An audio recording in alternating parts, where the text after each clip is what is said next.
Акын, жазуучу, драматург, актриса жана журналист Зура Сооронбаева кыргыз адабиятындагы аял жазуучулардын сап башында турат.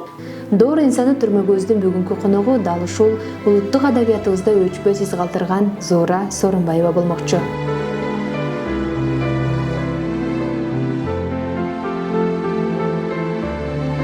Кыргыз эл жазуучусу Зура Сооронбаева 1924 жылы 15 августта Ысык Көл облусундагы Ак Суу районуна караштуу Жолголот айылында карапайым дыйкандын үй бүлөсүндө жарык дүйнөгө келген. Болочоктогу жазуучу 1940 жылы мектепти аяктагандан кийин облустук Ысык Көл Правдасы гезитинде алгач текст терүүчү, андан соң котормочу, кийин кабарчы болуп иштей баштайт. Калемгер үчүн гезит жогорку окуу жайдын ордун ээлеп, жазуучулукка тарбиялайт. Зура Сооронбаева журналисттик кесипти элге аты таанылган кезинде да таштабай, маал-маалы менен гезиттерде калемин курчутуп турган. Убакыт өткөн сайын гезит бети Зура Сооронбаеваны алымсындырбай чыгармачылыкка ой баштайт. Алгачкы эмгектери болгон Корей кызына, Эки жаш жана Кечээки жоокер аттуу ырлары Ысык Көл Правдасы гезитине басылат. Жаш акындын ырлары дароо эле эл оозуна алынып, күйөрмандарынын саны көбөйөт. Окурмандардын талабынан улам жаңы эмгектери республикалык деңгээлдеги гезит журналдарда жарыялана баштайт. Зура Сооронбаеванын Менин айылым аттуу алгачкы ырлар жыйнагы 1960 жылы эл сынына коюлат. 1966 жылы чыккан Достук жыйнагына ырлары менен кошо Достук жана Асыранды уул поэмалары да кирет.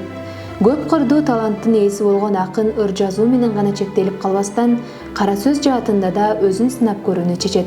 Алгач акындын мындай демилгесин адабият өкүлдөрү сууз кабыл алышат.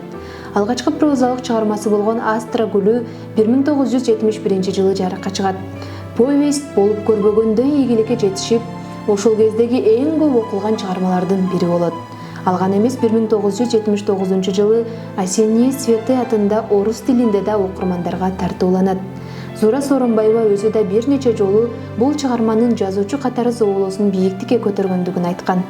Ал учурдагы кыргыз адабиятында чыгармачыл аялдардын ичинен алдына киши салдырбаган эң таланттуу прозаик жазуучулардын көрүнүктүүсү Зура Сооронбаева 1970 жылдары Жетимдер, Андрей, Акчача аял чыгармаларын жазат. 1980 жылдарда Зура Сооронбаева үчүн жемиштүү өтөт. Бул жылдары Тоолор билет жана балдарга арналган Эс алчы апа жыйнактары Ленинградтан келген кат повести жарыкка чыгат. Анын чыгармалары карапайым адамдарга тааныш жашоону чагылдыргандыгы менен өзүнө тартат. Талантын чектөөнү жактырбаган жазуучу өзүн драматург катары да сынап көрөт.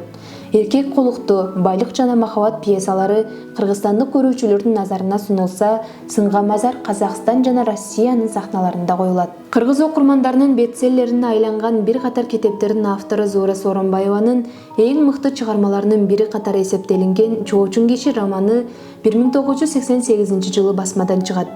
Бир үй бүлөдөгү эркек менен аялдын жүрөктүү өткөн мамилесин кылдаттык менен түшүндүргөн чыгарма жазуучуга экинчи жолу олуттуу ийгилик алып келип, эл сүймөнчүлүгүнө айланат. Көпчүлүктүн суранычы менен романдын уландысы 2002 жылы жарык көрүп, окурмандардын калың катмарына тарайт. Алган эмес бул чыгарма бүгүнкү күндө да өз актуалдуулугун жоготпостон, анын негизинде Чоочун киши кыргыз кино сериалы тартылып, тасма миллиондогон көрүүчү топтогонго жетишти.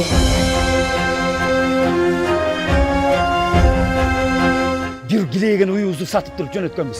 Бир жыл шаарда темселеп жүрүп кайра келдик. Эл аралык Кутманене сыйлыгынын ээси Зура Сооронбаева 1953 жылдан баштап СССРдин журналисттер союзунун, 1954 жылдан тарта жазуучулар союзунун мүчөсү болгон.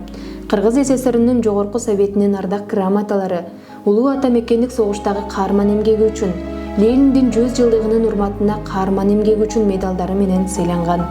1995 жылы кыргыз эл жазуучусу наамы ыйгарылган. Ошондой эле жазуучунун аты айылындагы өзү окуган мектепке жана Каракол шаарындагы көчөлөрдүн бирине берилген.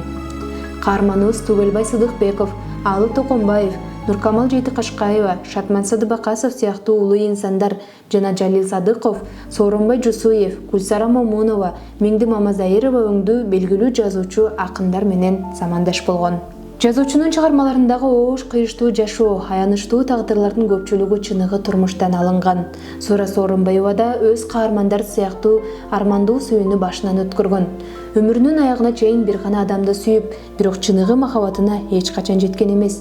Негизи эле табиятынан сулуу Сооронбаевага ашык болуп, колун сурагандар көп болгон. Бирок анын жүрөгүн Шарип аттуу жигит ээлеп, 2 жашта бири-бирине күчтүү сезимдер арбаган. Тилекке каршы каардуу согуш башталып, Шарип элин жерин коргогону фронтко аттанган. Ошентип 2 жаштын түбөлүккө бирге болуу тилеги орундалбай калат. Андан соң жазуучу 2 жолу түтүн булатып, бирок эңсеген бакытына жете алган эмес. Жалгыз сүйүүсү болгон Шарипке өмүрүнүн акыркы жылдары гана жолуга алган. Сооронбаева жашоосунун баарын жалгыз уулуна жана небере чөбөрөлөрүнө арнаган. Артында татаал тагдырды жана ыйык махабаттарды сүрөттөгөн чыгармаларды түбөлүккө калтырган Зура Сооронбаева 2012 жылы 88 жашында катуу оорудан улам дүйнө салган. Анын өзгөчөлүгү коомдогу көйгөйлүү, жүрөк өйгөн, өкүттүү турмуш жазмыштарды, түрдүү тагдырларды кагазга кара сөз түрүндө түшүрүп, окурмандардын жүрөгүнө жеткире алган айым. Ал жазуучу катары гана бааланбастан, жашоодо оор басырыктуу, турмуштун кандай кырдаалында болбосун өзгөрбөгөн, адамгерчилиги ченемсиз айым катары да бааланып, адабият айдыңында өз баасын жоготпой келет.